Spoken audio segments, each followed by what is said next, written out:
Preseason action is officially wrapped up, Miami Dolphins fans. How are we doing tonight? It is Ben Morgan of the Fins Up Network. We fall to 2-1 in the preseason with that Friday night loss to the Tampa Bay Buccaneers, 24-14. You know it, I know it. It's not about wins and losses.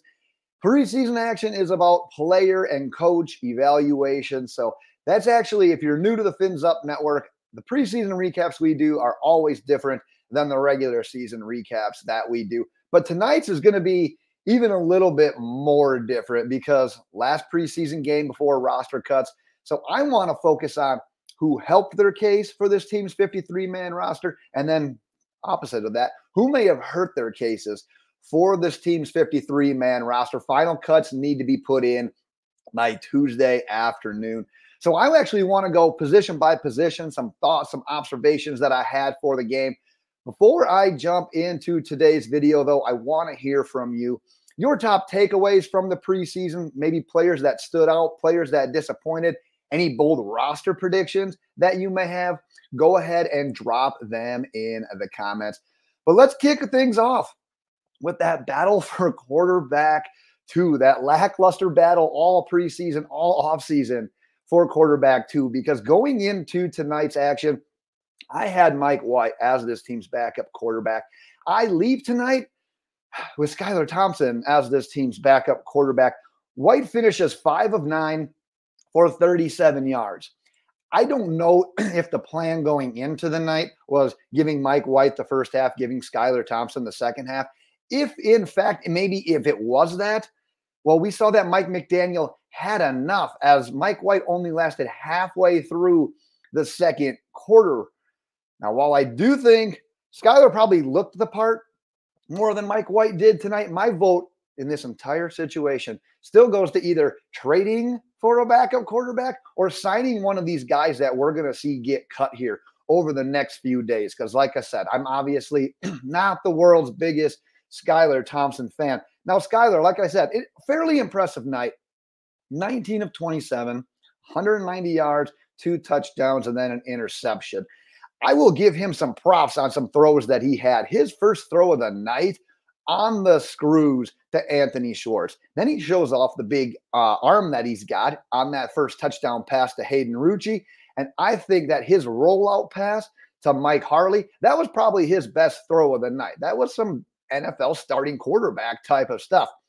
But it's that interception that he had in the fourth quarter that kind of shows his biggest warts, and that's ability to read the field as the defensive back just simply baited him into making that throw. And like I said, Mike White, very lackluster. My notes on him, he threw short of the sticks multiple times on both third and fourth downs. He held the ball way too long on that one fourth down play where you've got to make a play happen at that point in time. The protection wasn't all that bad.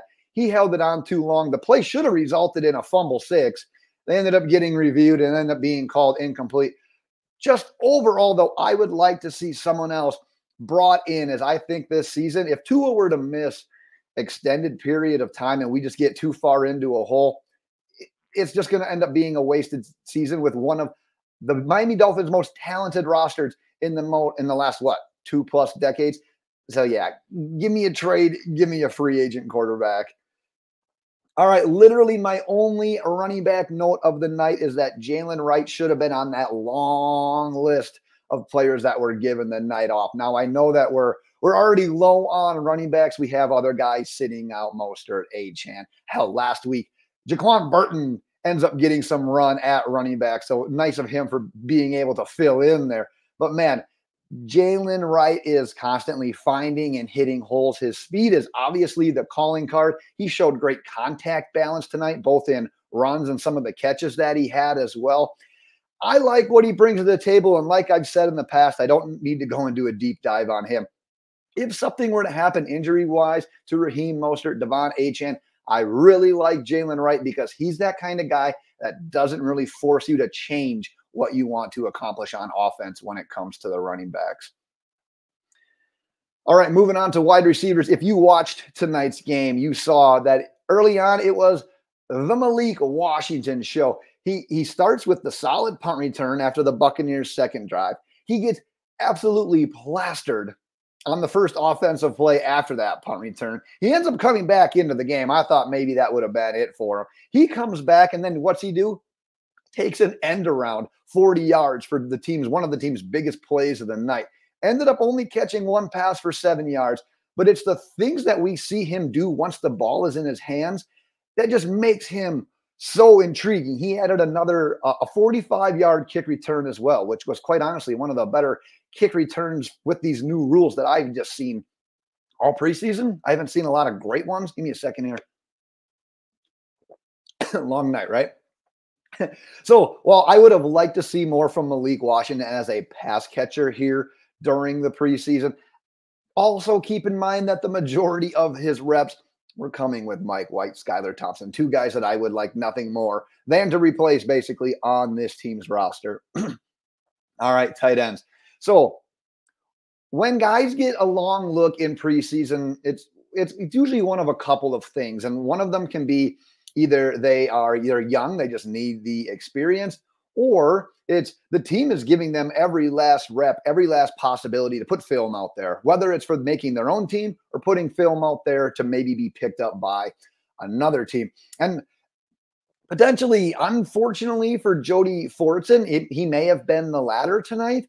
He saw a ton of action. And unfortunately for him, the drop that he had on third down, which would have moved the chains before halftime, that was probably his biggest play. That was probably his biggest highlight, or his biggest low light, we should have called it. And then Rucci, on the other hand, well, going into tonight, I had him as a bit of a long shot to make this team's 53-man roster. A fairly solid night outside of a holding call, and then he didn't haul in that high throw from Skylar Thompson that almost resulted in an interception. Would have been a tough catch, but a catch that you'd like to see happen. He was the one, obviously, like we said, he brought in the 20-yard touchdown between defenders from Skylar, and then he also brought in a fourth down reception in the second half. So he did some nice things. He led the team with 5 receptions, led the team with 44 yards. We'll obviously talk more about this tight end battle in the roster prediction video. Let's just say I think tonight could have went better for Jody Fortson. All right, Dolphins fans. Offensive line. And offensive line play is a little bit tricky to really pay attention to everyone on a first watch, so I will start with that. But some of my initial observations, your starting offensive line, which doesn't mean much, like I said, in the third preseason game, but left to right was Patrick Paul, Robert Jones, Jack Driscoll at center, Lester Cotton, Ryan Hayes. And let's just say it got ugly early, that 3rd and 1 play where Driscoll's at center. He gets shoved directly into the backfield by Vita Vea. Granted, Vita is a great player, and that's going to happen to some people, but that results in a tackle for a loss and then a 3-and-out to begin the thing. So, yeah, didn't start out very well for Driscoll, and quite honestly, it didn't get much better than there. Ryan Hayes got bullied and injured on the same play, and then once Hayes goes out, Baron Matos comes over to right tackle. He's immediately abused around the edge for a sack, and then the team ends up moving Driscoll from center over to right tackle and basically says, you know what, Matos, why don't you go take a couple of series? That was embarrassing. It looked like he was in mud. He hardly got a hand on that edge rusher coming in. He probably got us talking to. He did come back in. I believe it was in the 4th quarter when I saw him over at right tackle.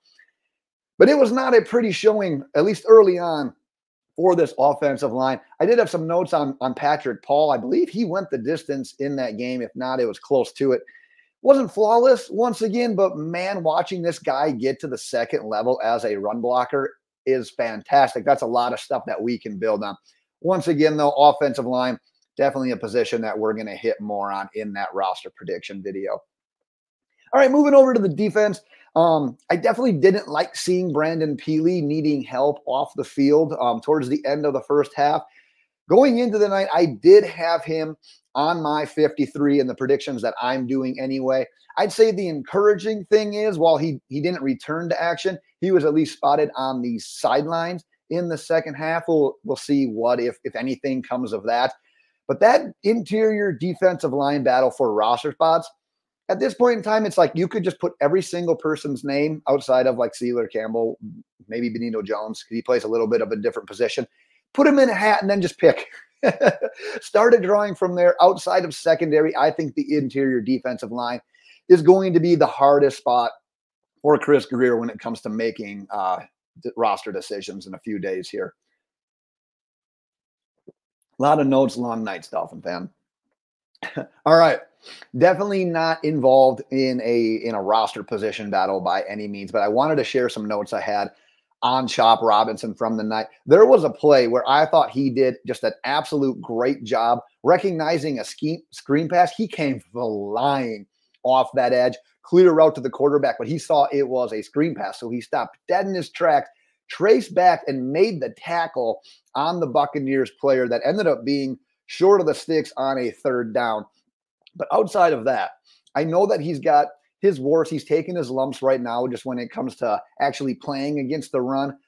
But on those obvious passing downs, this is the most obvious thing I'm going to say in this video. The dude can fly around that edge. And the Tampa Bay, the coaching staff, the offensive line, very aware of that. You could see multiple times throughout the night he was drawing the double teams, especially when some of their better players were in there. They didn't want anything like that flying at Baker Mayfield, who the Tampa Bay starters, and a lot of their starters ended up getting some reps tonight.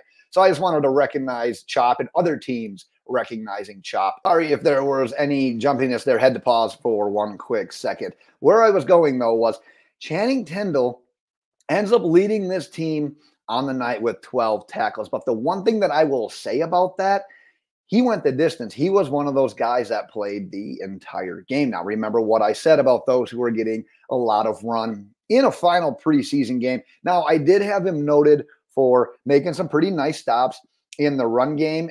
We saw him perform pretty well as a blitzer in those first 2 preseason games. But still, there's some times where I see him missing some tackles that I personally think a linebacker in his position should be making. And the other thing that I've noticed from him is I'd like to see him get his hands up into those throwing lanes on some of those blitzes where he doesn't get home. It's just like he just ends up running through the quarterback and you really get nothing out of that. So I have not made a decision on a guy like Channing Tindle yet when it comes to the 53-man roster prediction that at least I'm doing. But that's a guy that, you know what? Let's hear your thoughts on him in the comments. Curious to see where you guys fall on him here, I believe, in year 3. All right, let's wrap things up with the secondary. So, in my opinion, we talked about the interior defensive line being a tough roster cut here coming up. Who makes the 53-man in this secondary? That is, in my opinion, going to be the hardest thing that Chris Grier and company need to figure out over the next couple of days. And I'll go into more details in the next video, but tonight's notes that I had in the secondary, we saw a storm duck in coverage on Ryan Miller's touchdown. He couldn't keep up. Miller came all the way across the field on that play, which is a super hard route to cover in man-to-man coverage. You'd like to see him get a little bit of help there. Unfortunately, it was just a good play call, good throw, good catch. And then we ended up seeing Isaiah Johnson allow the fourth quarter touchdown pass from Kyle Trask. Although I'd also say on that one, really nice throw, really nice catch. I thought Johnson had pretty good coverage on the play. I was fairly surprised that they ended up completing that pass.